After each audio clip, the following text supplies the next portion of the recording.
Que a paz de nosso Senhor e Salvador Jesus Cristo esteja na sua vida. Eu vou estar lendo um texto que se encontra no Evangelho do Senhor Jesus Cristo, conforme escreveu Mateus, capítulo 16, versículo 18, que diz assim o texto: Pois também eu te digo que tu és Pedro, e sobre esta pedra edificarei a minha igreja, e as portas do inferno não prevalecerão contra ela. Esse texto é muito conhecido da palavra de Deus, é usado como carta magna do papado. Durante séculos vem sido mal interpretado esse texto por várias pessoas. E algumas pessoas interpretam esse texto como Pedro sendo a pedra, ou como a confissão de Pedro no versículo 16 sendo a pedra, ou o próprio Cristo sendo a pedra. E a interpretação correta desse texto é de suma importância para a igreja. Vejamos. Pois também eu te digo, disse Jesus, que tu és Pedro. Tu és uma pedra pequena, uma lasca de pedra, um pedregulho, Petros. E sobre esta pedra é Petra, é um rochedo, é uma rocha maciça. Nunca rocha na Bíblia vai designar um homem como nós. Sempre vai estar se referindo a Deus.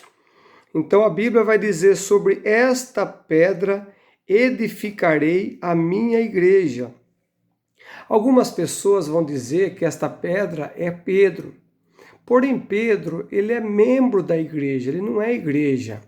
E mesmo que fosse a igreja não poderia ser edificada sobre a igreja.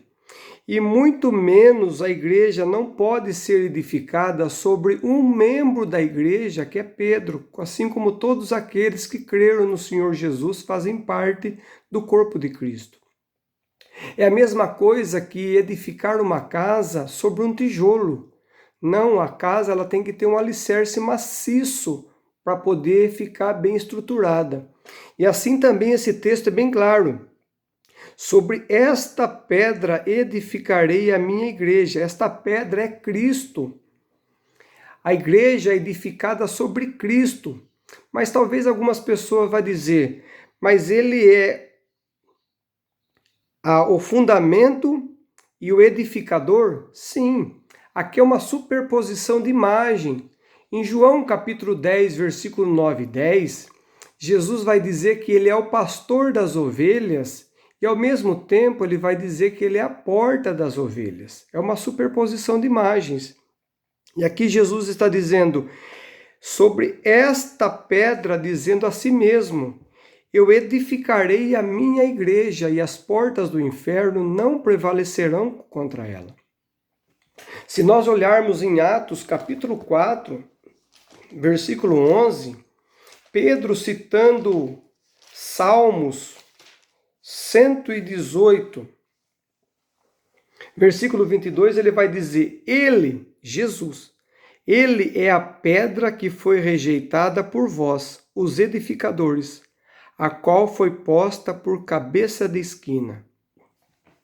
O próprio Pedro, 30 anos depois, quando ele escreve a sua primeira carta, capítulo 2, versículo 4, ele vai dizer, e chegando-vos para ele a pedra viva, reprovada na verdade pelos homens, mas para com Deus eleita e preciosa.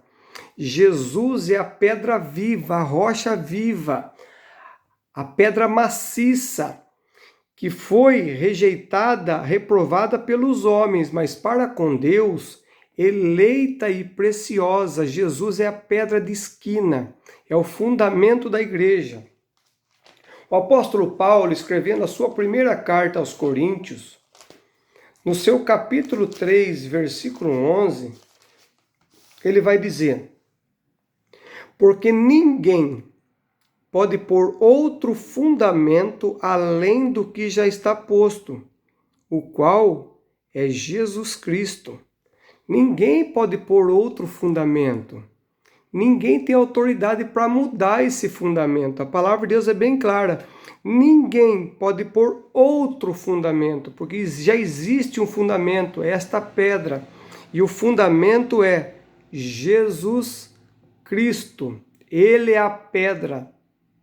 Ele edificaria a sua igreja sobre ele. Efésios capítulo 2, versículo 20. A palavra vai dizer assim: edificados sobre o fundamento dos apóstolos e dos profetas. Qual que era o fundamento que os apóstolos e os profetas pregavam? De que Jesus Cristo é a principal pedra de esquina. É Jesus que é a pedra e não Pedro. Pedro não pode ser a pedra, não pode ser o fundamento da igreja. Ele é falho como todo ser humano. A igreja tem que ser edificada sobre um fundamento maciço, que é nosso Senhor e Salvador Jesus Cristo. Não existe outro fundamento, não existe outra rocha. A igreja, a verdadeira igreja, ela é edificada sobre Cristo. Em Mateus 16, 18, nós vamos ver que Jesus é o edificador da igreja, ele é o dono da igreja, ele é o protetor da igreja e ele é o fundamento da igreja. E é sobre esta igreja edificada sobre Cristo é que as portas do inferno não prevalecerão contra ela. Então fica aí um texto explicado, simples, da palavra de Deus, que vem surgindo muito tempo erros em relação a essas interpretações. Então fica aí o texto explicado, que Deus abençoe sua vida, em nome de Jesus.